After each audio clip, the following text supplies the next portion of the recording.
The teachings you heard me proclaim in the presence of many witnesses, and entrust them to reliable people who will be able to teach others also. Take the teachings you heard me proclaim in the presence of many witnesses, and entrust them to reliable people who will be able to teach others also. Take the teachings you heard me proclaim in the presence of many witnesses, and entrust them to reliable people who will be able to teach others also. Take the teachings you heard me proclaim in the presence of many witnesses, and entrust them to reliable people who will be able to teach others also. 2 Timothy 2:2. Hallelujah, 2 Timothy 2:2. Praise the Lord. 2 Timothy 2:2. You and me, let us proclaim the gospel. 2 Timothy 2:2. Hallelujah. 2 Timothy 2:2. Praise the Lord. 2 Timothy 2:2. You and me, Let us proclaim the gospel of Jesus Christ. Take the teachings you heard me proclaim in the presence of many witnesses, and entrust them to reliable people who will be able to teach others also. take the teachings you heard me proclaim in the presence of many witnesses, and entrust them to reliable people who will be able to teach others also. 2 Timothy 2:2. Hallelujah, 2 Timothy 2:2. Praise the Lord. 2 Timothy 2:2. You and me, let us proclaim the gospel. 2 Timothy 2:2. Hallelujah. 2 Timothy 2:2. Praise the Lord. 2 Timothy 2:2. You and me, Let us proclaim the gospel of Jesus Christ. The harvest is plenty, but the workers are few. As for me and my house, we will serve the Lord. We will serve the Lord.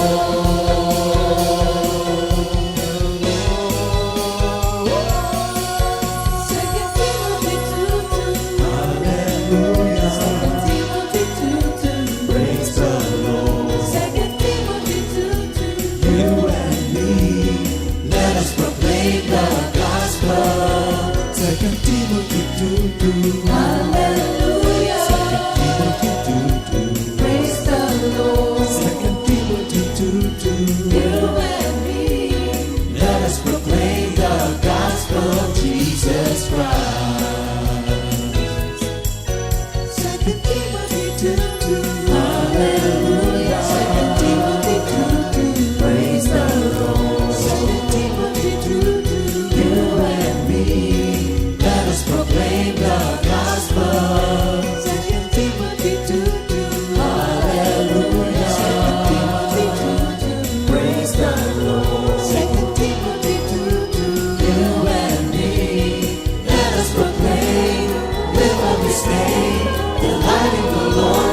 goodness.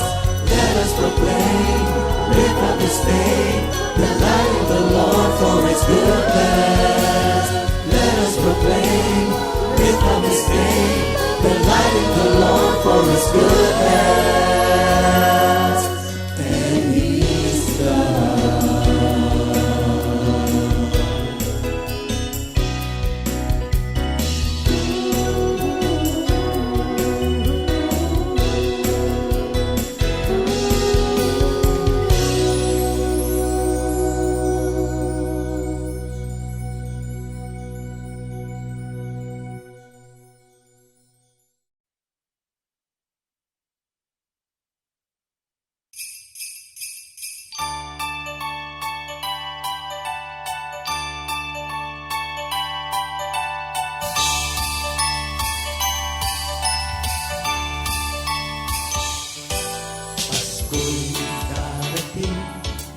Pasko'y darating na naman. Hinihintay natin, di kayang pigilin. Pasko'y darating na naman. Pasko'y darating, Pasko'y darating na naman. Hinihintay natin, di kayang pigilin. Pasko'y darating na naman. Kay saya ng Pasko, ngiti sa labi ko. Kay saya ng Pasko, magkaroling na tayo. Kay saya ng Pasko, isigaw sa buong mundo, isinilang si Kristo ngayong Pasko.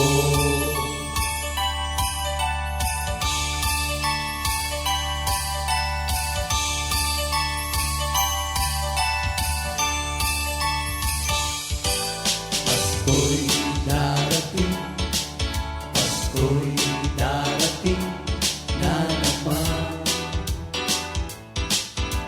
Hinihintay natin, di kayang pigilin.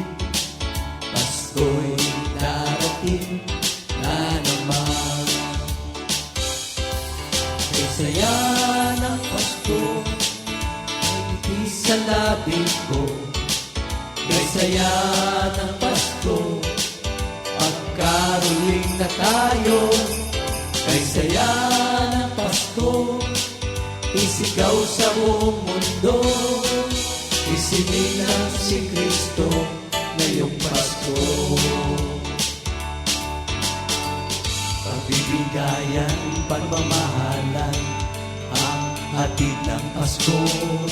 Ang pagpatawaran at kapayapaan, ang diwa nito. Pagbibigayan, pagmamahalan, ang hatid ng Pasko. Pagpapatawaran at kapayapaan, ang diwa nito. Kay saya ng Pasko, kay saya ng Pasko, may ngiti sa labi ko. Kay saya ng Pasko, magkaroling na tayo. Kay saya ng Pasko, isigaw sa buong mundo, isinilang si Kristo ngayong Pasko. Kay saya ng Pasko, may ngiti sa labi ko. Kay saya ng Pasko, magkaroling na tayo. Kay saya ng Pasko, isigaw sa buong mundo, isinilang si Kristo ngayong Pasko. Isinilang si Kristo ngayong Pasko. Isinilang si Kristo ngayong Pasko.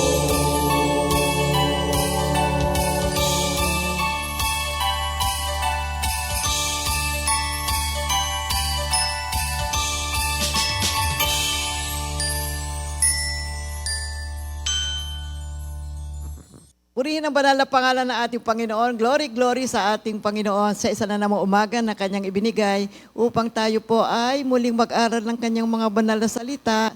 At alam naman natin, kapag tayo ay nag-aaral ng salita ng Panginoon, tayo po ay nasa presensya ni Lord. Good morning, Lord. Good morning, Jesus. Good morning, mga kapatid. Good morning mga kapatid, good morning at good morning sa lahat ng sumusubaybay sa ating GMJ sa tuwing Okay. Friday. Purihin ng Diyos, okay. Purihin ang Diyos at basahin po natin ang ating memory verse of the week. Unang hari o 1 Kings 8:61. Let your heart therefore be loyal to the Lord our God, to walk in His statutes and keep His commandments as at this day. Amen. Basahin din po natin sa Tagalog, Unang Hari 8:61. Kaya't maging tapat nawa ang inyong puso sa Panginoon nating Diyos na lumakad sa kanyang mga tungtunin at sundin ang kanyang mga utos gaya sa araw na ito. Purihin ang banal na pangalan ng Panginoon sa pagbasa ng kanyang mga banal na salita. Mga kapatid, 120 days na lang, Christmas na. Praise the Lord, glory to God. Isang masayang araw para po sa lahat ng mga mananampalataya at sa lahat para sa atin sa buong mundo. Glory, glory, glory to God. Purihin ang Panginoon. Para po sa ating pag-aaral ngayong umaga, kapatid, ha? Pagpapatuloy po natin yung ating tinatalakay na the Beatitudes dito sa Matthew 5 verses 1 up to 12. Purihin Sa ang Diyos. manalangin muna tayo mga kapatid. Diyos amang dakila, nagpapasalamat po pumuli kami sa oras na ito na muling binigyan mo kami ng pribileyo na maihayag ang mabuting balita. Manguna ka sa amin sa pamagitan ng kapangyarihan ng Banal na Espiritu. Muli, siya ang magdidikta sa amin at magbibigay ng kapangyarihan upang ma-decree, ma-declare ang kanyang salita sa oras na ito.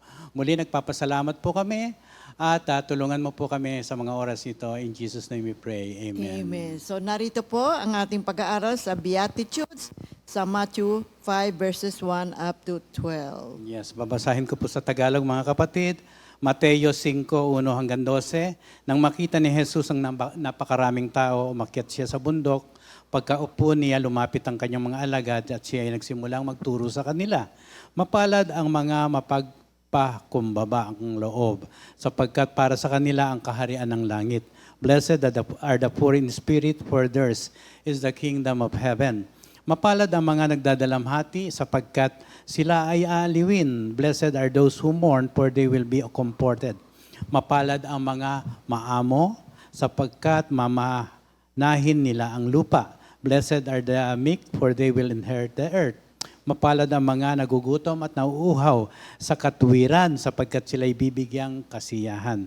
Blessed are those who hunger and thirst for righteousness, for they will be filled. Mapalad ang mga mahabagin, sapagkat sila ay kahahabagan. Blessed are the merciful, for they will be shown mercy. Mapalad ang mga dalisay ang puso, sapagkat makikita nila ang Diyos. Blessed are the pure in heart, for they will see God. Mapalad ang mga nagsisikap para sa kapayapaan, sapagkat sila ay ituturing na mga anak ng Diyos. Blessed are the peacemakers, for they will be called children of God. Mapalad ang mga inaapi ng dahil sa katuwiran, sapagkat para sa kanila ang kaharian ng langit. Blessed are those who are persecuted because of righteousness, for theirs is the kingdom of heaven. Pinagpala ang mga nilalait at tinuusig ng mga tao at pinaparatangan ng lahat ng uri ng kasamaan na pawang kasinungalingan ng dahil sa akin. Magsaya kayo at magalak, sapagkat malaki ang inyong gantimpala sa langit. Alalahanin ninyong inusig din ang mga propetang nauna sa inyo. Pagpalain ng Diyos ang pagbasa ng kanyang mga banal na salita, mga kapatid. Ngayon po ay tatalakayin natin ang Beatitudes number 7. Blessed are the peacemakers, for they shall be called sons of God. Mapalad ang mga nagsisika para sa kapayapaan, sapagkat sila ay ituturing na mga anak ng Diyos. So ano bang ibig sabihin ng peacemaker, mga kapatid? Ito po ay tumutukoy sa mga taong aktibong nagsusumikap na lumikha ng kapayapaan at lutasin ang mga alitan. Hindi lamang sa mga taong nag-i-enjoy sa mapayapang kapaligiran, alam naman po natin, hindi po natin maiiwasan, meron pong mga negative situations na nagaganap sa ating paligid at sa ating mga relasyon. So ang isang peacemaker ay kailangan meron muna siyang kapayapaan sa kanyang sarili, sa Diyos, at saka makakatulong sila sa iba sa pamamagitan ng awa tulad ng pagpapatawad, pagkakasundo at pagmamahal. Okay. Yes, oo. Ano pa ang definition ng isang peacemaker? Ang peacemaker ay isang taong naghahangad, ipagkasundo ang mga tao sa Diyos, una, no? At sa isa't isa. Ang tambalang salitang peace and maker o sa Tagalog ay kapayapaan at gawa o gumawa.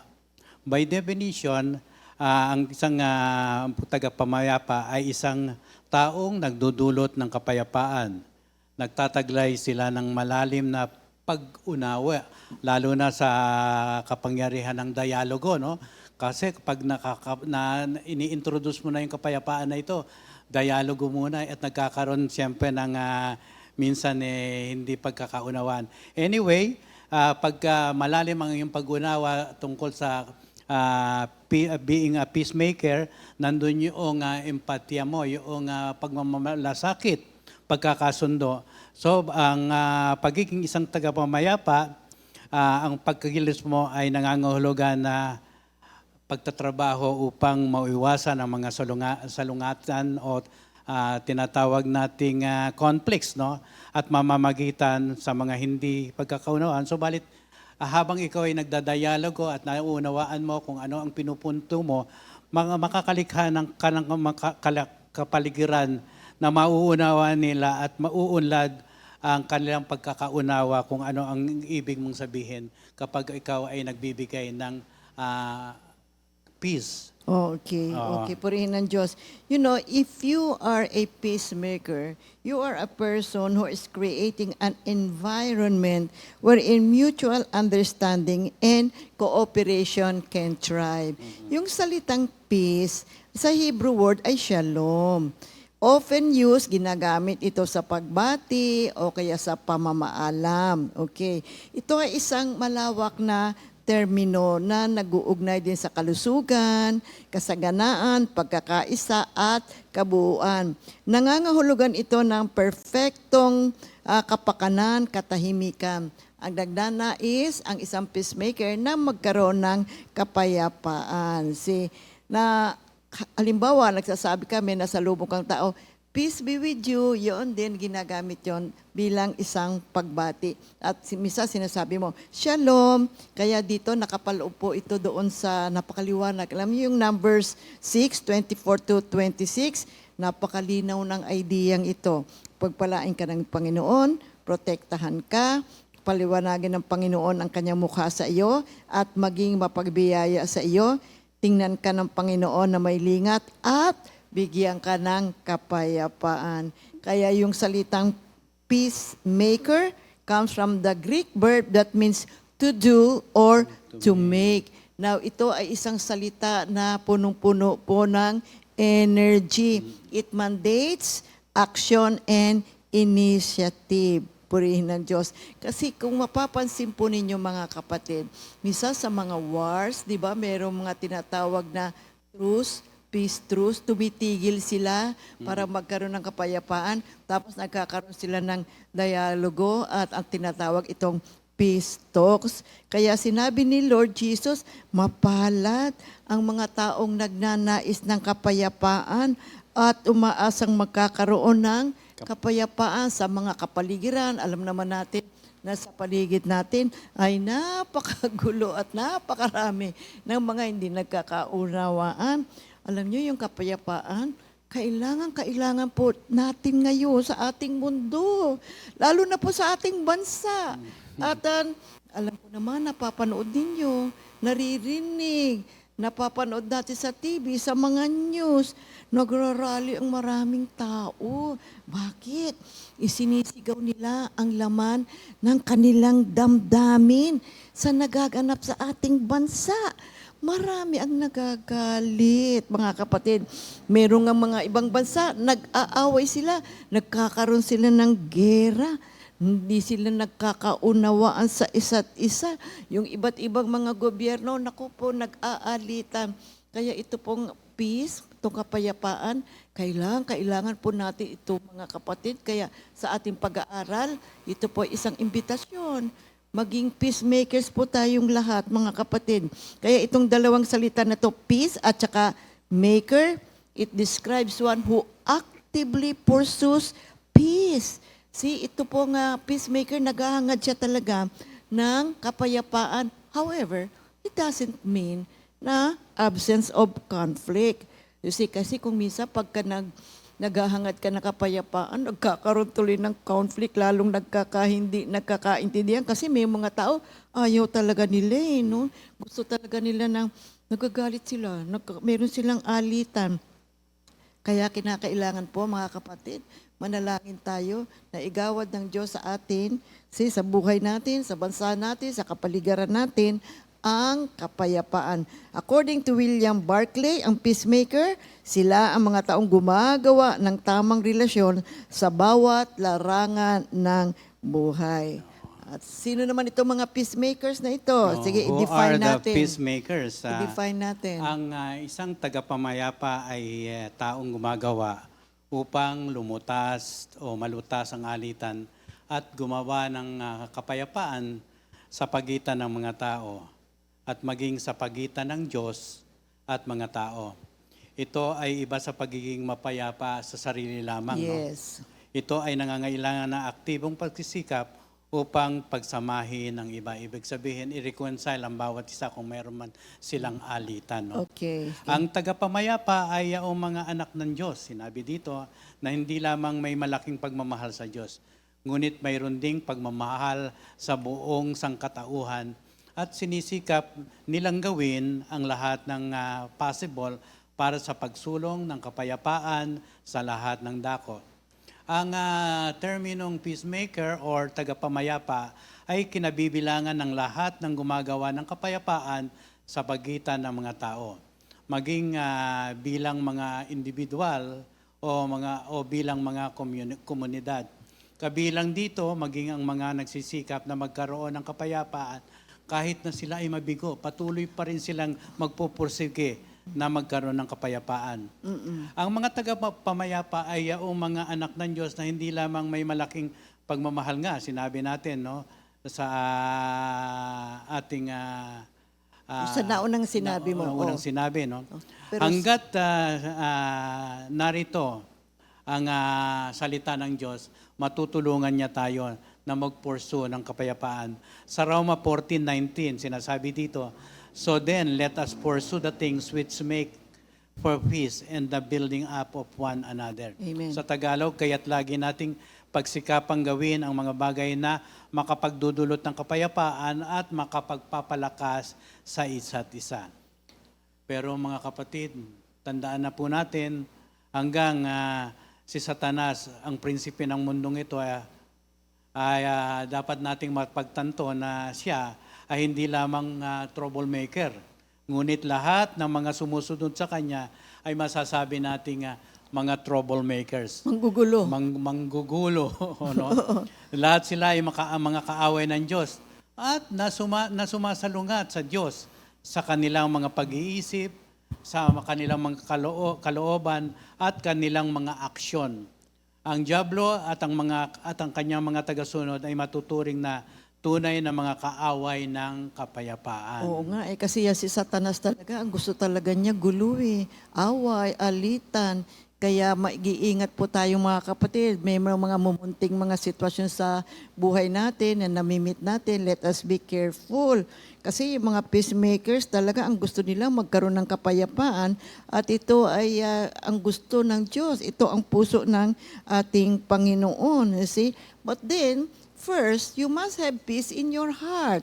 Kasi wala kang maibibigay kung ikaw sarili mo ay wala kang kapayapaan sa iyong pagkatao o sa iyong kalooban. You see, ang tao na nabubuhay na meron siyang kaguluhan sa kanyang kalooban, mahihirapan po na makapagdulot o maging isang peacemaker. Yung salungatan, yung mga conflicts yan, marami po yan sa ating paligid, mga kapatid. Kaya ang mangyayari, kailangan po tayo magsumikap na magkaroon ng kapayapaan sa ating kapaligiran. Mahalaga po ang kapayapaan, mga kapatid. Kaya itong seventh beatitudes, mga kapatid, ito po yung rung of the ladder. Ibig sabihin, siya yung nasa itaas. Nasa kaituktok, no? Oo.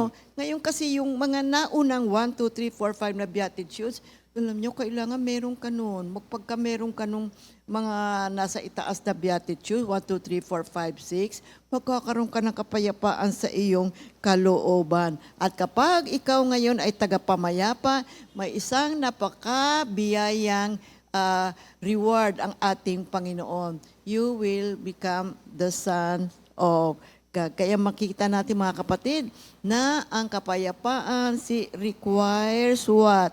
Order and practice. Ito po ay nagbibigay ng kaayusan sa buhay natin. Sapagkat ang kapayapaan, ito ay pundasyon ng ating kaligtasan, ng ating katatagan at kaunlaran. At ito ay nagbibigay ng kalakasan ng loob sa ating buhay upang tayo po ay umunlad. Sapagkat kapag tayo may kaguluhan, ako mahirap pong umabante or umunlad, umag-forward sa buhay. Mahalaga po ang kapayapaan, mga kapatid. Alam naman natin kung ano nangyayari sa buong mundo. Di ba? Napakarami ng mga alitan. Kaya manalangin tayo, mga kapatid, na tayo ay magkaroon ng kapayapaan individually, personally, sa ating pamilya, and then sa ating community, sa ating barangay, sa ating probinsya, sa ating bansa, at sa buong mundo. At sa ating pag-aaral ay meron kaming nakita rito na 3 uri ng kapayapaan. So unang-una ay yung peace with God. Oo. Ang kapayapaan sa Diyos. Sa Diyos. Oo. The peace with God ay ang katiyakang natatanggap natin sa pamagitan ng pananampalataya. No? Yes.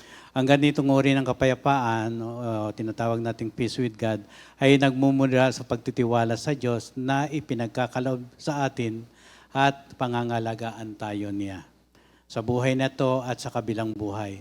Para sa ating bilang mga Kristiyano, ang kapayapaang ito ay dumarating sa pamamagitan ng paniniwala sa kaligtasan at tinanggap natin mula sa Kanya. Ibig sabihin, si Jesus ay namatay para iligtas tayo sa kasalanan at magdala ng buhay na walang hanggan. Kaya kapayapaan sa Diyos, ang katapat nito ay kapayapaan sa ating spiritual na paniniwala. Amen. Roma 5:1, sapagkat napawalang sala na tayo sa pamagitan ng ating pananampalataya, mayroon na tayong mapayapang ugnayan sa Diyos sa pamamagitan ng ating Panginoong Hesukristo. Amen. Ano ang application nito sa ating buhay? Ang paghahanap ng pagmatagalang kapayapaan sa Diyos ay nangangailangan ng patuloy na pag-aaral at paglago sa pananampalataya. Ang pananampalataya ay isang paglalakbay, ika nga. Ang kapayapaan sa Diyos ang una at kinakailangang hakbang tungo sa pagtanggap ng susunod ng 2 uri ng kapayapaan. Yes. Na ito'y tatalakayin ni Sister Remy. Okay. Kasi 3 types of peace. Una, peace with God. Ikalawa, peace of God. Ang kapayapaan ng Diyos. Ito yung sentro sa buhay natin kapag tayo po ay dumadanas ng mga mabibigat at mahihirap na bahagi o sitwasyon sa ating buhay. Now, the peace of God is the calm center in the midst of life's storms. Meaning to say, sa panahon na kuminsan meron tayong mga mabibigat na mga sitwasyon sa buhay at merong sa paligid natin, merong mga taong hindi po gumagawa ng mabuti sa buhay natin at tayo po ay nagugulumihana at tayo ay nasasaktan. Ito pong kapayapaan ng Diyos ang nagkakalma sa ating pagkatao, mga kapatid. Kung minsan, di ba, may kausap ka at binabahagi mo yung iyong mabibigat na suliranin, biglang sasabihin sa iyo, okay lang, mahal ka ng Diyos, magpapat ka nga, di ba? Okay lang, mahal ka ng Diyos, di ba? O kaya meron silang sasabihin na magandang salita. Sige, nandiyan dyan ang Panginoon, sasamahan tayo. Sige, pumayapa ka. Sa mga ganong sitwasyon, kapatid, ay nagkakaroon at umuusbong at lumalawak pa, lumalalim pa ang kapayapaan ng Diyos sa buhay natin. Kaya kapag tayo ay may kapayapaan ng Diyos, may kapayapaan ang ating emotion. Nagkakaroon tayo ng katahimikan. Kaya Philippians 4:6-7. Huwag kayong mabalisa tungkol sa anumang bagay. Sa halip, hingin ninyo sa Diyos ang lahat ng inyong kailangan sa pamamagitan ng panalangin may pasasalamat. Amen. At ang kapayapaan ng Diyos na hindi kayang maunawaan ng tao ang siyang mag-iingat sa inyong puso at pag-iisip dahil sa inyong pakikipag-isa kay Kristo Jesus. Amen po rin ang Diyos. Nyo, kumisan, lalo na kapag mabigat ang ating dalahin, mahirap talaga magkaroon ng kapayapaan. Pero manalangin po tayo mga kapatid. Nandiyan naman ang Diyos. Maraming alon, maraming mga sitwasyon sa buhay natin. Ngunit ang panalangin ay magbibigay po sa atin, makatutulong sa atin na magkaroon tayo ng kapayapaan ng Diyos sa ating buhay. Oo, ang peace with God, peace of God. Ang pangatlo po ay peace with others. Ito po yung kapayapaan na sa iba natin In ibinibigay. others, sa ating kapwa. Sa ating kapwa. Oo. Kasi po, ang kapayapaan na sa iba ay isang katahimikan na makikita natin sa ating kalooban. Oo. Kapag nakatagpo ka ng isang tao sa iyong paligid na Hindi naman maganda ang hindi maganda ginagawa. ang kanyang pag-uugali. Hindi, meron talagang mga Oo. ganong klase ng tao. Oo. Mapaghanap ng gulo. Oo. So, imbis na mag-react ka sa kanya dahil ang kalooban mo ay may katahimikan, magdudulot ito ng kapahingahan sa iyong sarili sapagkat nandun yung peace with God and peace of God, no? Na siyang na tinalakay natin. Ibig sabihin, ang action mo sa ibang tao ay hindi reactive, positibo sapagkat nais mo na ang Kapayapaan ng Diyos nito ang nasa iyong mamayani. puso, mamayani sa kanyang puso Mamayani, at mamayani din sa kanya.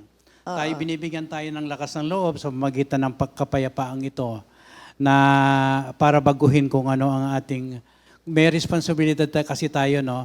Ang kapayapaan na dulot ng Diyos sa atin na nasa kalooban natin ay may ahayag din natin. Kaya ipinapaubaya natin itong kapayapaan na ito na galing sa Diyos. At nais natin ang kapayapaang ito ay nangangailangan din of course ang pagpapatawad, no? Kung nasaktan ka sa kanyang sinabi, huwag mo nang gantihan pa ng physical na bagay. Kaya kapayapaan sa iba ay ang katumbal sa ito ay kapayapaan sa ating mga relasyon.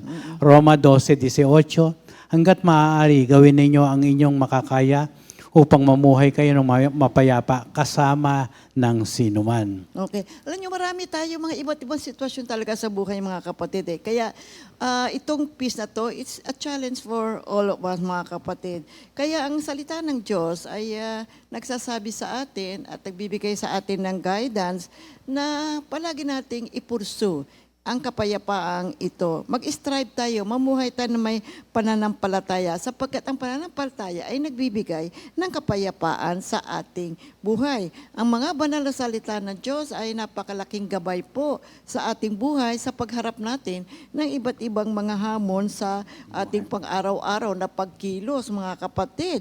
Kaya napakabuti at mapagmahal ang ating Panginoon sapagkat ayaw niya tayo na ligalig. Gusto niya mayroon tayong kapayapaan. Sabi nga niya, it is my own peace that I give to you. Kaya yung 1 Peter 5:7 kasi sinasabi sa atin, kaya kung meron kang mga hinaing, meron kang mga situationers sa buhay mo, pagkatiwala nyo kay Lord ang inyong mga alalahanin sa buhay sapagkat siya ay nagmamalasakit sa inyo. Cast all your anxiety on Him because He cares for you. Talaga naman po mga kapatid, yung mga iba't ibang sitwasyon na nagaganap sa buong mundo, sa ating kapaligiran, minsan mapapaisip ka, ano na ba ang nangyayari? Naku, magkakaroon ka na ng anxiety. Kaya kung minsan lumalaktaw na, o nawawala na yung peace mo. Pero bigay po natin sa Panginoon, sa Panginoon mga kapatid, ang mga alalahanin natin. That's why it is a great encouragement for all of us, itong ganitong klaseng mga pagtuturo. You see, magtiwala tayo sa Diyos na siya po ang kikilos. I-handle niya na yung mga situation na talagang, minsan hindi na ho natin talaga kaya. No? Bakit? Sapagkat mahal tayo ng ating Panginoon. That's why, my dear people of God, remember, lalong-lalo na po tayo ngayon na nandirito na sa kaharian ng ating Panginoon. We're living a different kind of lifestyle. Remember this, my dear people of God. We are called to peace. We are called to be peacemakers. Oo, mga kapatid, napaka-importante nito. There are of course peacemakers and there are also peace breakers. Amen. Magkatunggalian, no, mga kapatid, no. Kaya tinawag tayo ng Panginoon to be peacemakers in a world of conflict, no. Oo.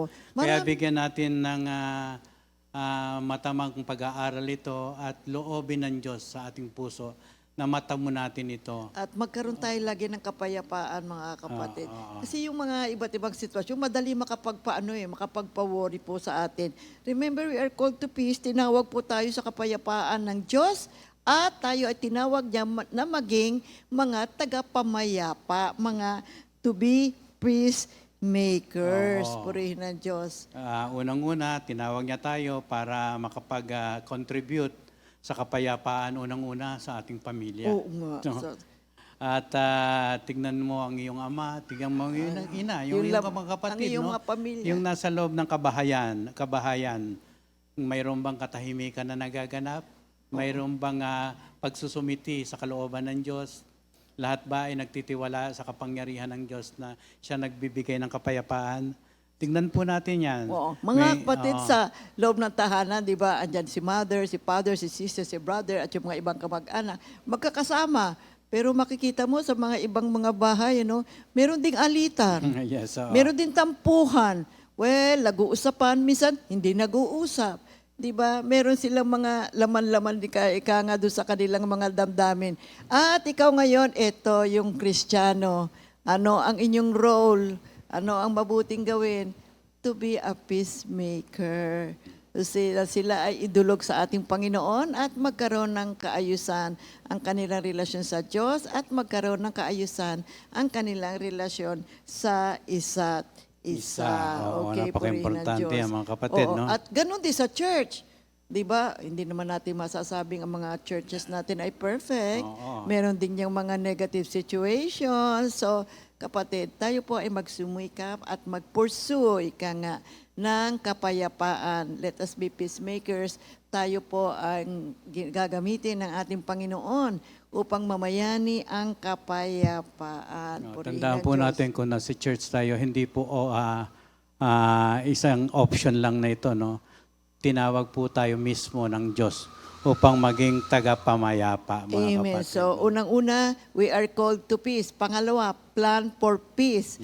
So, ibig sabihin, pag nakikita natin na mayroong mga negative situations, may mga alitan, di pagkakasundo, ay pag-isipan natin, magplano na tayo ay kumilos at tayo ay gumawa ng pamaraan upang magkabalikan ang mabuting relasyon sa mga pamilya, sa mga barangay, sa mga kapitbahay. Naku, napakarami po nating gawain nating kapatid. Dahil kasi andyan, alam mo naman, andyan yung kaaway. Talaga ang gusto niya talaga ay magkaroon ng mga negative situations o mga alitan ang mga tao. Kaya magplano tayo, mag-pray tayo sa ating Panginoon na tayo ay gamitin upang magkaroon ng kapayapaan sa ating kapaligiran. Purihin ng Diyos. At ikatlo, work for peace. Alam nyo, itong being a peacemaker is an active action to, kapatid. Just as you pray, you also need to move. You have to act. See? Hebrews 12, verse 14. Sikapin ninyo magkasundo ang lahat at magpakabanal sapagkat hindi ninyo makikita ang Panginoon kung hindi kayo mamumuhay ng ganito. Kaya magsikap para sa kapayapaan ng lahat. So yung salitang magsumikap, ito po ay nagpapahiwatig ng pagsisikap, kasi pagtsatsaga. Kapatid, talagang meron po, kikilos po talaga tayo. Manalangin tayo sa Panginoon sapagkat ang kapangyarihan ng Diyos, ang kanyang pag-ibig, siya pong maglilid sa atin upang magawa natin ang gawain nito ng pagiging tagapamayapat, being a peacemaker. Now, how do we get peace? Paano naman tayo magkakaroon ng kapayapaan? Okay. Tandaan Saan ba po. nagmumula yung kapayapaan? Ito yung regalo ng Panginoon. No? Gift of Oo, God. gift of Okay. God, oo. Ang peace in your heart flows from purity in your life. Ibig sabihin, Pansinin niyo to, kapatid. Ano yung naunang beatitudes? no, 'Di ba? Those who are pure in in heart. oo. 'Di ba Kung, sabi? kung dalisay nauna, ang iyong puso, no, May na kapayapaan. may kapayapaang taglay-taglayan. No? If there is righteousness, 'di ba? At alam mo naman nasa katotohanan ka, may kapayapaan ka, kapatid. Oo. Kaya makikita mo yung beatitude, yung pagkakasunod-sunod nila, related to one another yon, mga kapatid. Oo. So notice the order. Blessed are the pure in heart, for they shall see God, sa Matthew 5:8, no? Yun. Pagdating sa 5:9, blessed are the peacemakers, for they shall be called sons of God. So may direct na connection yan sapagkat ito nga kapayapaan sa iyong puso ay dumadaloy sa kadalasayan ng iyong puso. Praise No, God. yan. Napakaganda Dadaloy na ang at kapayapaan sa iyong puso ay dumadaloy mula sa kadalisayan ng iyong buhay. Oo. Purihin ng Diyos. O kaya nga itong karunungan mula sa itaas, unang-una ay napakadalisay niyan. Pagkatapos ay mapayapa yan. Amen. No? Sa James 3:17, ngunit ang karunungang mula sa langit, una sa lahat ay malinis, mapayapa, maamo, mapagbigay, puno ng awa, masaganang namumunga ng mabubuting gawa, hindi nagtatangi at hindi nagkukunwari, namumunga ng katwiran, ang binhi ng kapayapaang itinatanim ng taong maibigin sa kapayapaan. Amen. Tandaan po natin, pag sinabi natin na ito'y dalisay, napakadalisay nito at matatanggap natin ang kapayapaan na nais natin. Ang kaayusan mula sa ating puso, nang nagtataglay ng kadalisayan, dadaloy yan sa ibang tao. Kapag nagsalita ka, makikita mo, nagke-create ng isang atmosphere na walang kaguluhan, nagsusumikap ang iyong puso na maidala ito sa ibang tao at magkaloob ng isang bagay na makadarama rin siya ng kapayapaan. Tandaan rin po natin, dapat malinis. Ang maruming tao na may puso na may marumi ay nagkakaroon ng paghati-hati. Ibig sabihin, kapag ang puso mo ay hindi malinis, marumi, pagbuka ng bibig mo, siyempre, marumi din ang bibigkasin mo. So, nawawala na yung kapayapaan. Nahahati na, nagkakalayo na kayo. At Nagkakaroon ng hindi na kayo division. nagkakasundo, Unawaan. unawaan. Oo, purihin ng Panginoon. So, ano ba yung causes ng mga quarrels? Bakit ba nagkakaroon ng salungatan? You see, what causes quarrels? What causes fights among you? You see? Bakit ba nagkakaroon ng passion of the flesh dito sa loob natin? Di totoo yan, nagaganap po talaga mga kapatid. Kasi nga, kailangan po natin ang ating Panginoon. Tayo po'y bumalik sa ating Panginoon, humingi tayo ng tawad sa ating Panginoon sa lahat ng mga hindi natin na nagagawa, hindi natin pagsunod sa ating Panginoon para magkaroon tayo ng purity of the heart. Kaya yung James 4:1-2, saan nanggagaling ang inyong mga alitan at pag-aaway? Oo, Saan hindi- nga ba galing? Hindi ba't nagmumula yan sa mga pagnanasang naglalaban-laban sa inyong kalooban? Mayroon kayong ninanasa, ngunit hindi ninyo makamtan. Kaya't pumapatay kayo. Mapasa inyo lamang iyon. May mga bagay na gustong-gusto ninyo, ngunit hindi ninyo maangkin. Kaya't kayo nagkakagalit at naglalaban-laban. Hindi ninyo nakakamtan ang inyong ninanais dahil hindi kayo humihingi sa Diyos. Purihin ang banal na pangalan ng ating Panginoon. So dito nakita natin mga kapatid, ang causes ng mga quarrels and fight. Meron kang gusto, hindi mo makamit. Kaya kung minsan may masasabi ang kapwa mo, nagagalit ka na kaagad. So ano nangyayari? Nagkakaroon tuloy ngayon ng mga alitan at mga hidwaan. At kung minsan ay lumalaki pa ito. So wag nating hayaan na magkaroon ng mga ganitong sitwasyon sa ating paligid, mga kapatid. Tayo po'y manalangin sa Diyos, itaas natin sa ating Panginoon ang mga iba't ibang mga nagaganap sa ating kapaligiran, mga kapatid. Si James 1:8-7. James 1, 7 and 8. 7 and 8, no? Huwag umasang tatanggap ng anuman mula sa Panginoon ang taong pabago-bago ang isip at di alam kung ano talaga ang nais niya. Kasi dapat po ang will ng puso natin ay ang will ng ating Panginoon. Na kung ano ang nais ng Diyos, andun ang ating pagsinod. Kasi kapag tayo ay sumusunod sa panuntunan ng ating Panginoon, lahat tayo, tig-isa tayo, kanya-kanya tayo, walang hidwaan eh. Merong pag-ibig, merong kalinisan, may purity of the heart. So ano mangyari? Susunod tayo sa ating Panginoon and the Lord is going to be happy, matutuwa ang kanyang puso. Anong magaganap sa paligid natin? Meron tayong kapayapaan. Pero sabi ng Biblia, dito sa Isaiah 57:21, there is no peace for the wicked. So yung wicked, sino Walang ba ho ito? kapayapaan para sa masasama. Oo nga. So ano ba yan, mga wicked na yan? Sino ba yung mga wicked na yan? Sila po yung mga without purity. Kaya tuloy nagugulumihanan ang kanilang buhay. Ang peace, mailap sa kanila. Kasi kapag meron kang negative situations, you are living in sin, hindi ka naman talaga magkakaroon ng kapayapaan eh. Kasi sometimes, alam mo, hindi ka makatulog. Bisa lang may nagawa kang hindi maganda. Oh my God, you cannot sleep na, di ba?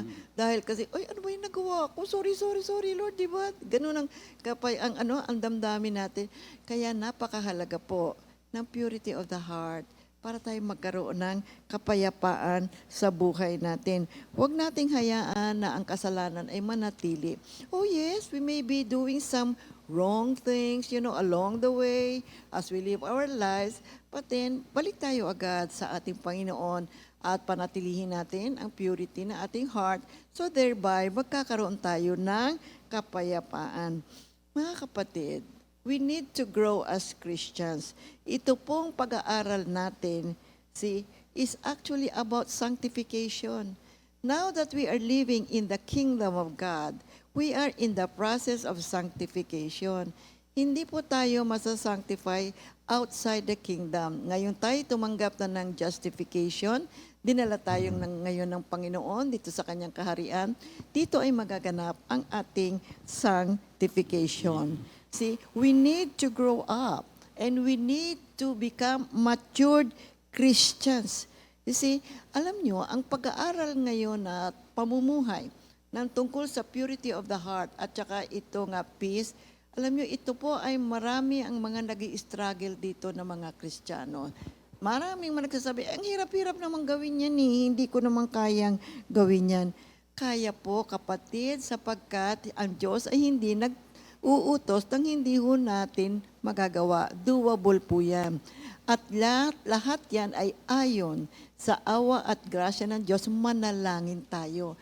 Magagampanan natin yan. Yes, we may not be perfectly doing it every day ng ating buhay. But yung willingness natin na sumunod sa ating Panginoon, yan po ay nakalulugod sa puso ng Diyos at ibubuhos niya ang kanyang awa at grasya at tayo ay lalago. We will grow as Christians. We will be sanctified.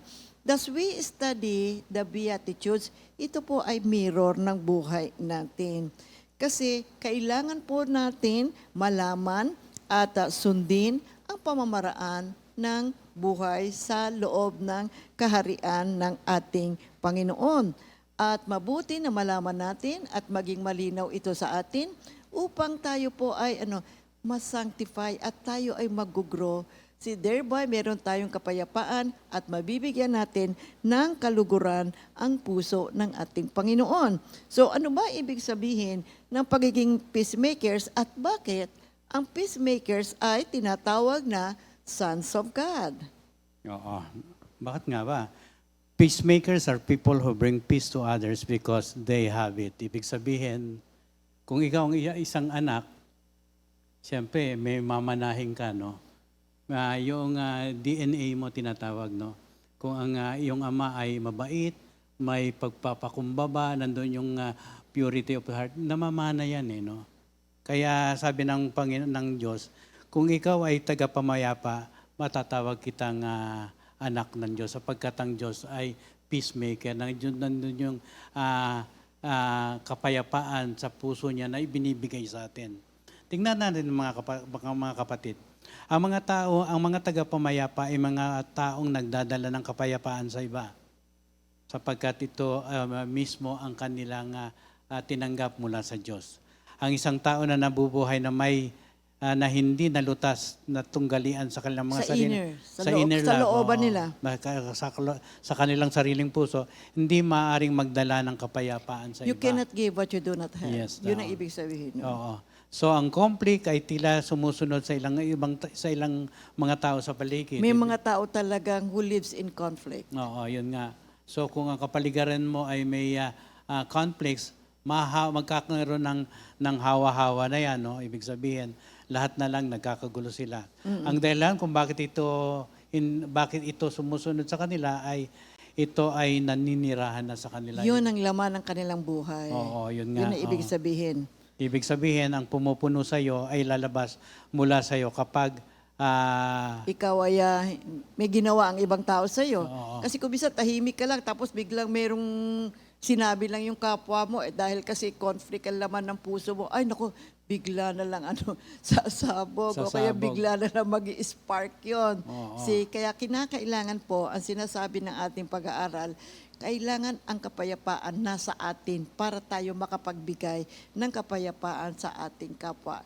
Kasi kapag we are living in conflict, pero tayo mga salungat, sa atin sa loob din pa rin, sa loobin pa rin natin, mismo mga kapatid, it's really very hard to be a peacemaker. Paano tayo makapagbigay ng kapayapaan sa kapwa kung sa loobin din natin ay hindi natin lubos na ito na napapagtagumpayan, mga kapatid. Okay. Pangalawa, peacemakers are children of God because they resemble their Heavenly Father. The children of God have the character of their Father. At alam natin mula sa kasulatan ng ating makalangit na Ama ay isang Diyos ng kapayapaan. And also alam din natin na ang langit ay isang lugar ng kapayapaan. No? At higit sa lahat, alam din natin na ang Diyos ay isang tagapamayapa. Kapag tataguyod ka ng kapayapaan, na ipapakita mo ang anyo ng Diyos. Nakikita ng mga tao ang isang salamin ng kanyang kalulahatian. Basahin natin itong 2 Korinto 5:19. Ang ibig sabihin sa pamamagitan ng Kristo, ang mga tao ay ibinilang ng Diyos na kaibigan at hindi na niya tinatandaan ang kanilang mga kasalanan. At kami naman ay natasan niyang ipamalita ito. Amen. Pangatlo, peacemakers are children of God because they repeat what God has done.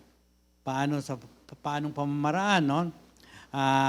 Sa 1 Korinto 20, it says, He made peace by the blood of the cross. At sa pamamagitan ng anak, niloob ng Diyos na ang lahat ng bagay, maging sa langit o sa lupa ay pagkasundo sa Kanya. Nakamtan ng kapayapaan sa pamamagitan ng dugo ng Kanyang anak na inialay sa krus. Amen. Pangapat, peacemakers are children of God because they resolve inner issues in their lives. Amen. Yun nga yung sinasabi natin na kailangan sa loob, Pala. sa kalooban mo palang kapatid, na-resolve mo na yung mga issues mo sa loob. Oo. Para hindi na mag-multiply pa yan. No? Dito po lang kontrolado na ng Diyos.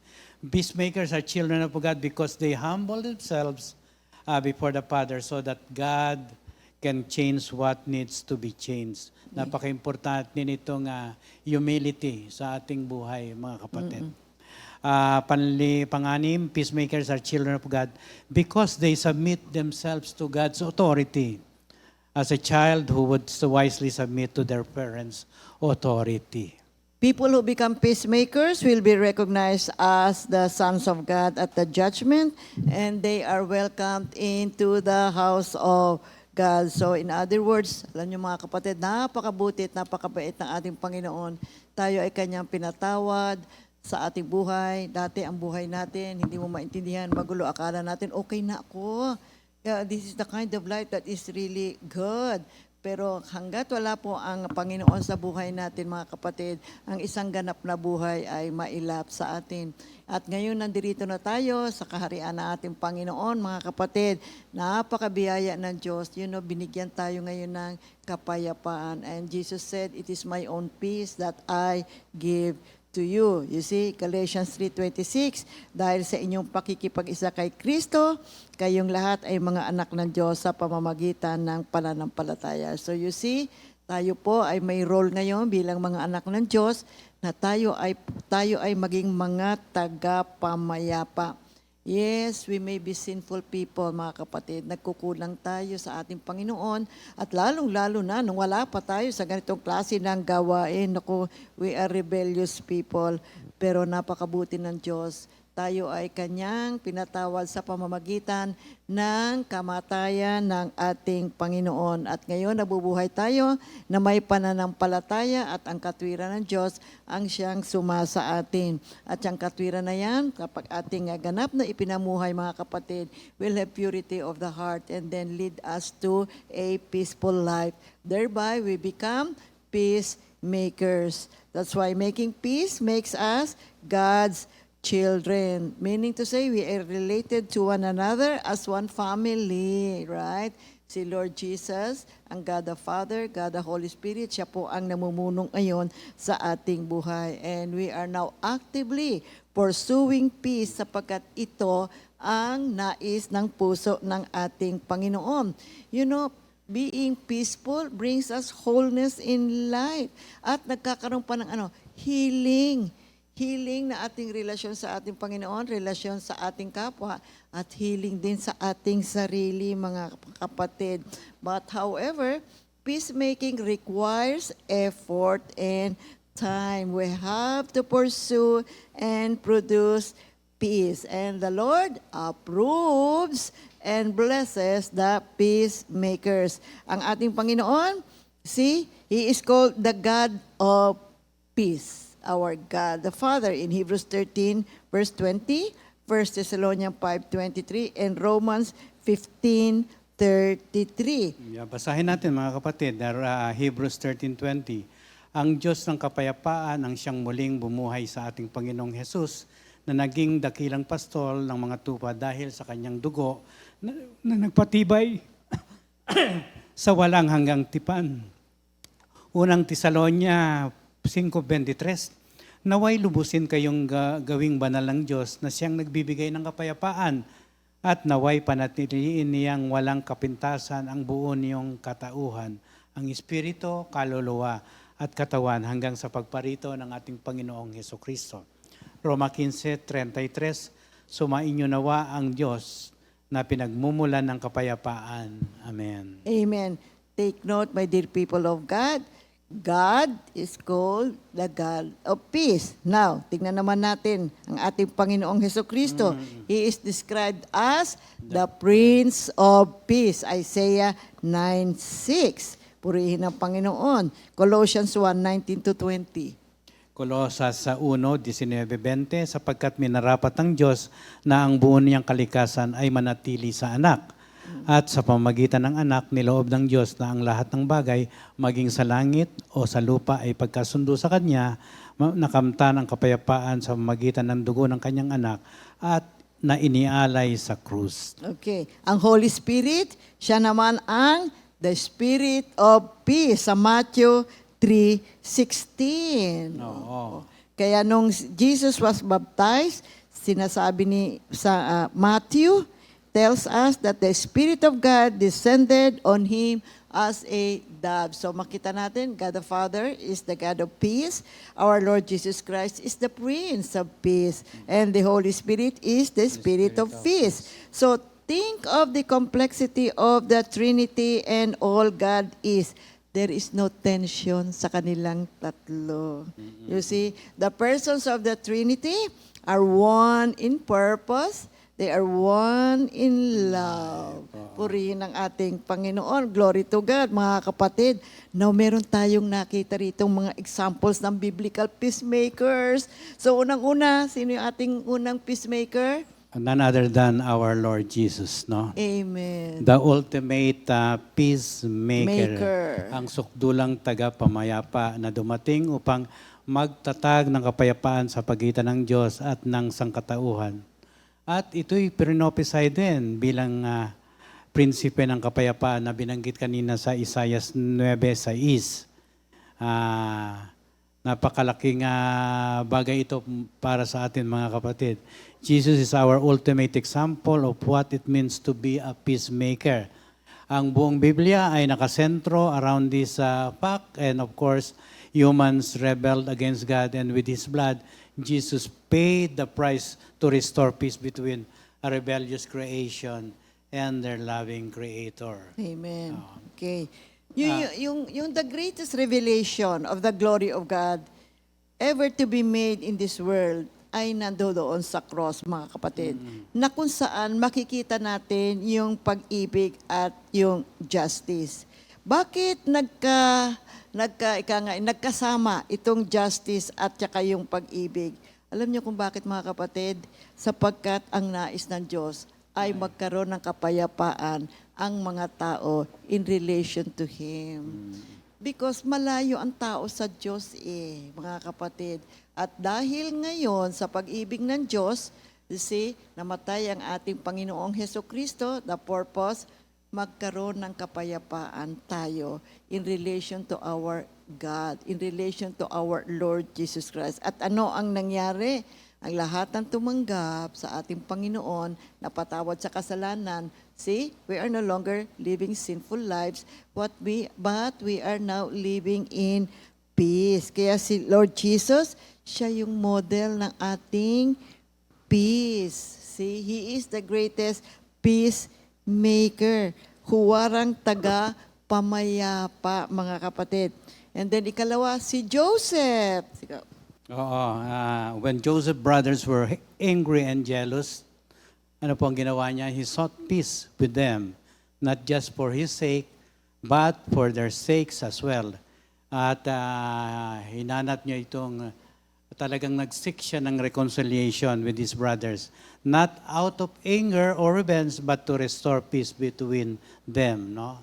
Nagkaroon sila ng kapayapaan among their family. Nagkaroon sila ng ito po'y hinangad ni Joseph at ito naman ay tinugon ng ating Panginoon. No? Purihin ng Panginoon. Si Abigail, nag-intervene siya to prevent David from acting rashly and seeking vengeance against her harsh husband Nabal. So thereby, keeping David from working salvation with his own hands. Ika nga gumagawa siya ng vengeance. So nag-intervene po si Abigail at si Jonathan din. Oo. As a friend of David, anong ginawa ni Jonathan? Bilang kaibigan ni David, sinikap niya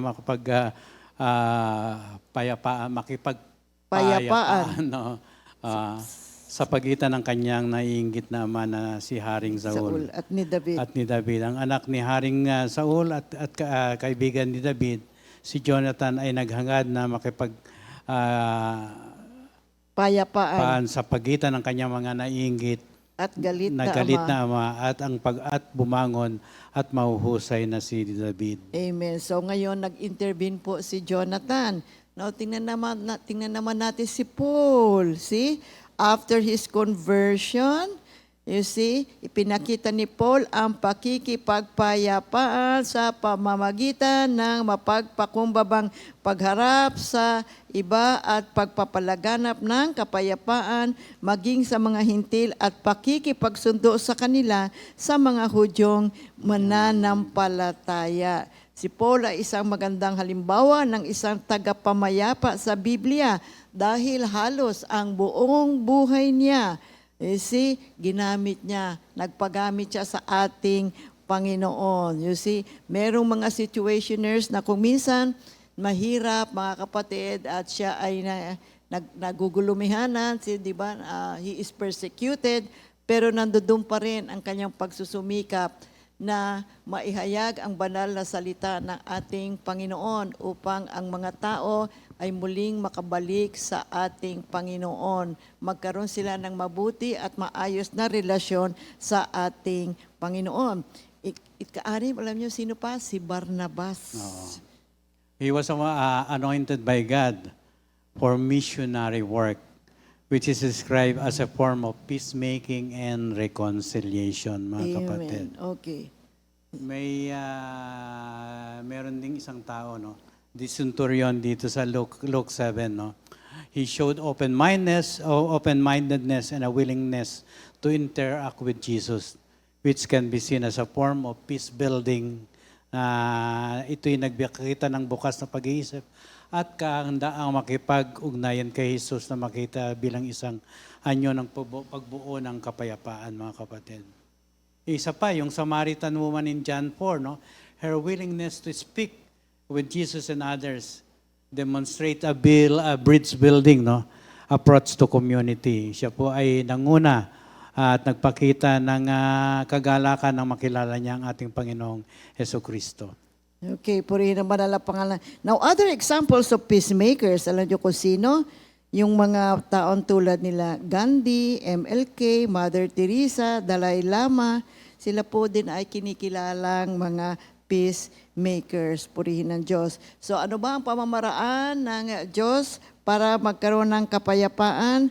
Tandaan po natin unang-una, mga kapatid, upang maging peacemaker, hindi po ibig sabihin ito walang conflict, Kung minsan talaga pong napakahirap na magdala ng kapayapaan sa mga tao, pero since ito po ay panuntunan ng ating Panginoon, tayo po ay sasamahan ng Diyos sa gawaing ito. Sapagkat unang-una, ang ating Panginoong Hesukristo ay dumating dito sa ating buhay sa lupa upang magdala po ng kapayapaan between God and man. And next ay mahalin mo na yung kapwa mo bago ka mahalin nila. Mahalin mo na, talagang ganun ang buhay, kapatid. Mauna ka na. Mauna ka na, mahalin mo na sila. Hindi naman natin mababago ang ugali ng ibang tao. Si Lord lang makakapagpabago. So ipagdasal na po natin sila, mga kapatid. Talagang kailangan po ng kapayapaan, mga kapatid. Maraming mga tao may sakit, depressed sila, dahil kasi wala po silang kapayapaan sa kanilang kalooban. So, next is, para maging peacemaker ka, mga kapatid, kailangan unang-una din sinabi na natin kanina, yung iyong kalooban, ikaw na mismo, magkaroon ka ng kapayapaan sa iyong kalooban, mga kapatid. Magkaroon tayo ng empathy at magkaroon tayo ng understanding sa kalalagayan ng maraming tao sa ating paligid. We have to find peace first in ourselves, in our inner selves, mga kapatid. And then next is practice restraint. Be slow to speak, quick to listen, and understand, especially when emotions are high. Naku, kuminsan naman talaga mapapataas ang iyong emotion, ika nga, di ba? Ay, naku, marinig mo iba tao, na-high blood ako. Totoo yan, nagaganap yan. But then, practice restraint. And the next, engage with the situation constructively. You see, maging maayos po ang ating pakikipagdayagulo, makipag-ayos tayo ng maayos ayon sa awa at grasya ng Diyos sa tagapamayapa natin sa ibang tao. You see? Kaya napaka-importante to use gentle correction. No? Kung kailangan mag-correct ka, wag naman yung padalos-dalos at yung bigla ang pananalita na nakasasakit. No? Okay. Gumamit ng maluwanay na pagwawasto. And overcome negativity, no? With positivity. Ibig sabihin, overcome evil with good. No? Respond to hostility with kindness and patience as a retaliation. Kapag kasi nag-retaliate ka, no, parang biglang apoy yan na mag-aapoy ng malakas at yung magkakaroon ng malawak na conflict at magdudulot yan ng hindi nakaaya-ayang sitwasyon sa kapaligiran, mga kapatid. Okay. Kaya maaaring nagkaroon ng ganon, immediately be willing to forgive. I-release mo kagad yung grudges na yan. Humingi ka kagad ng sorry at magkaroon ng space for reconciliation, forgiving others' complaints against you, mga kapatid. Okay. And then, Napaka-importante din, be humble and open to change. Napaka-importante yan, mga kapatid, be intellectually humble. Enough to consider that you may be wrong and that your views might not need to change as you learn more. Naalala ko yung sinabi ng aking lola, kapag pinatulan mo ang taong, kumbaga, mapagpakunwari o mapagkutya, yan din ang magiging reaction mo. Mapagkutya ka rin. Kaya huwag kang papatol sa taong hindi ka aya-aya ang pag-uugali. Mahawa ka lamang sa kanya. oh, okay. So be humble and change, my dear people of God. So as followers of Jesus, remember we are called to peace. When He called us, tayo po ay nagkaroon ng kapayapaan sapagkat si Jesus ang ating kapayapaan. So para maging peacemaker, we have to surrender to God sapagkat ang Diyos lamang ang makapagbibigay sa atin ng lasting peace. We have to abandon all efforts, yun yung mga hindi maganda sa buhay natin, yung mga negative nating mga feelings, mga kapatid. See, these are destructive sa ating buhay. So ang Diyos ay sumasa atin, meron na tayong kapayapaan, igawa din natin ito sa ating kapwa, sa kapaligiran natin. There's so much strife, oh my dear people of God. There's so much pain existing in the world. That means there's plenty of work for all of us. Ang dami nating gagawin, mga kapatid. Ikaw, ako, tayong lahat. You see, we have to take the mantle of being a peacemaker. No, hindi naman agad-agad at mabilis ang gawain. Every small step, pag-pray natin sa ating Panginoon at tulungan natin ang ating kapwa.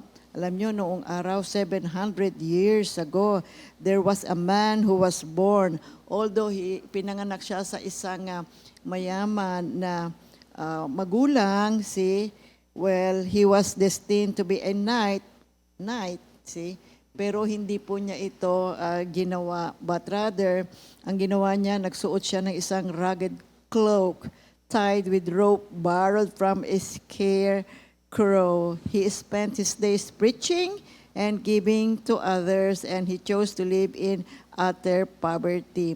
At alam niyo po kung sino ito, yan po ay walang iba kundi si Francis of Assisi.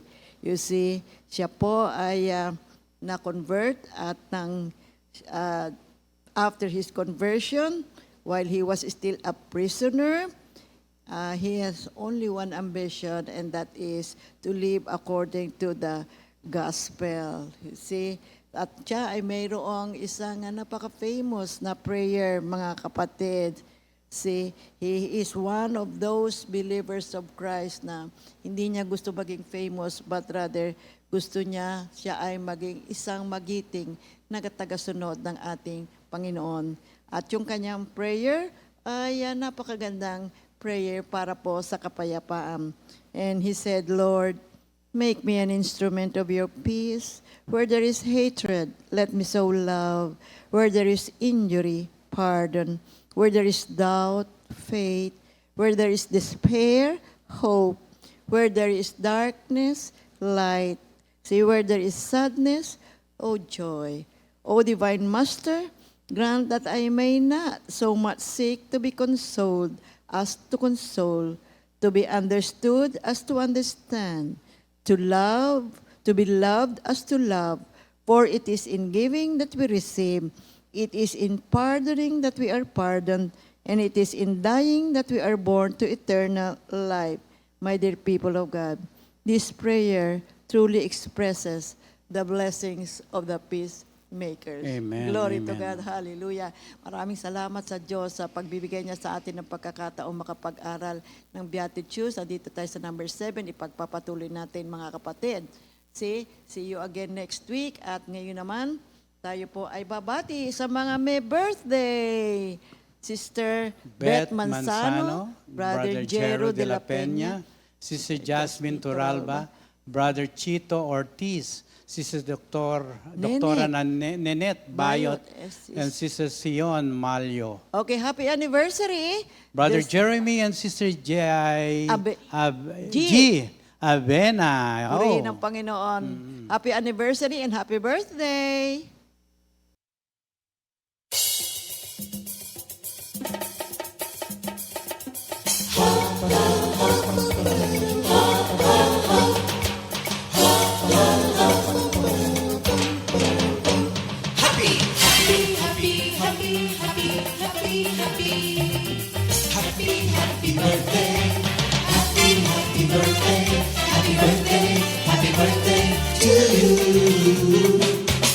Happy anniversary, happy anniversary, happy, happy, happy anniversary.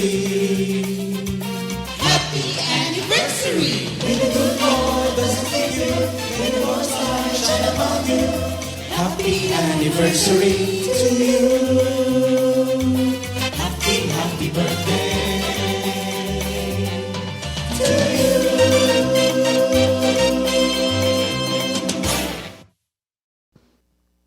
Purihin ang banal na pangalan ng ating Panginoon. Glory, glory to God. Mga kapatid, malapit na ang Pasko, 120 days na 20 lang. days, 20 20 days na lang. 20 days na na lang. lang. Okay, konti na lang. Konting tulog na lang yan. Louie, konting tulog na lang tayo niyan. So, purihin ang banal na pangalan ng Panginoon. Repeat new song of the week. Were You There? By composed by Brother Ernie Acay. So, closing prayer. Yes. Pagpalain kayo ng Diyos at patuloy na ingatan. Paliwanagin nawa ng Diyos ang kanyang maliwanag na mukha at patuloy kayong kahabagat. Ilingap nawa ng Diyos ang kanyang maliwanag na mukha at patuloy tayong bigyan ng kapayapaan. In Jesus' name we pray. Amen. God bless everyone.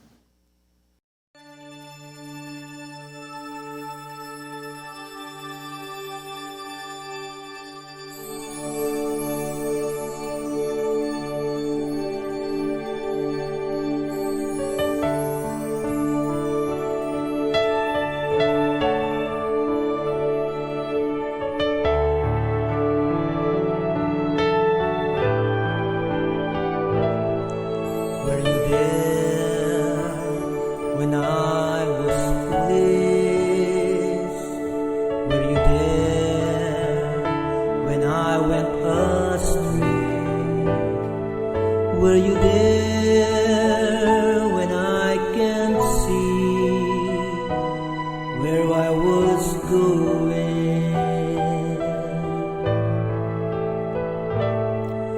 Were you there when I was in darkness?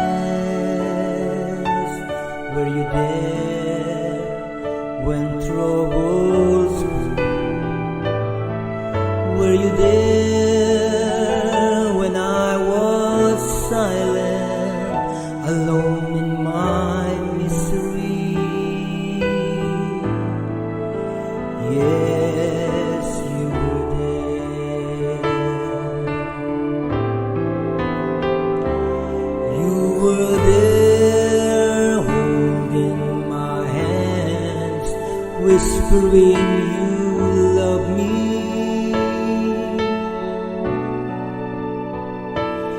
You were there catching me before I fall.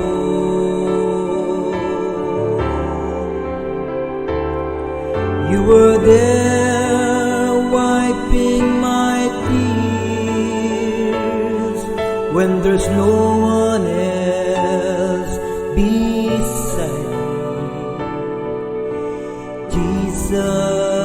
Jesus, you were there. You were there.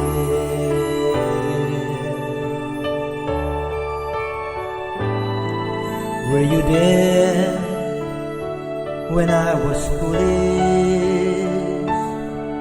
Were you there when I went astray? Were you there when I can't see where I was going?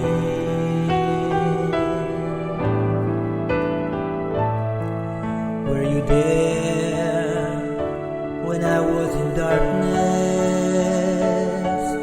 Were you there when troubles grew? Were you there when I was silent, alone in my misery? Yes, you were there. You were there holding my hand, whispering you love me. You were there catching me before I fall.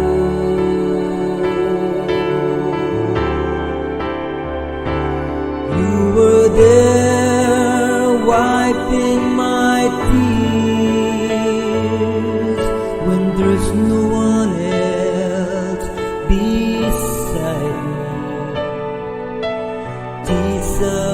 Jesus, you were there. You were there.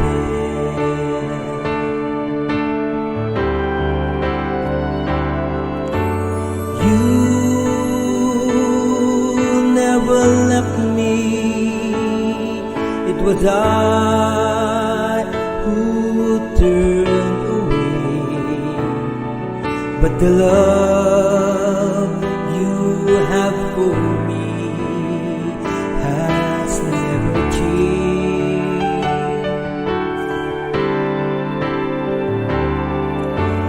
Here I am, my sweet Jesus, take me into your arms and never let go of me till eternity.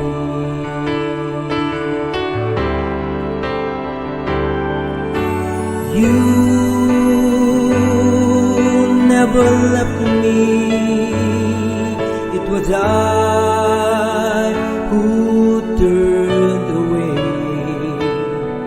but the love you have for me has never changed.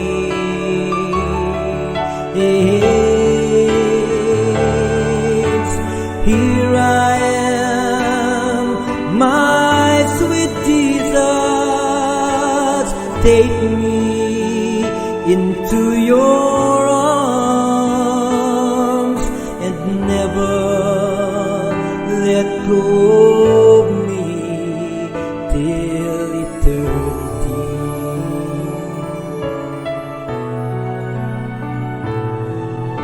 And never let go of me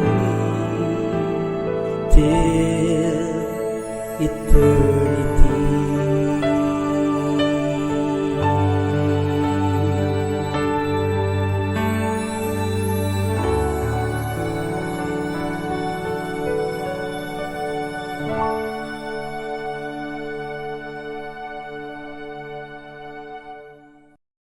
Second Timothy 2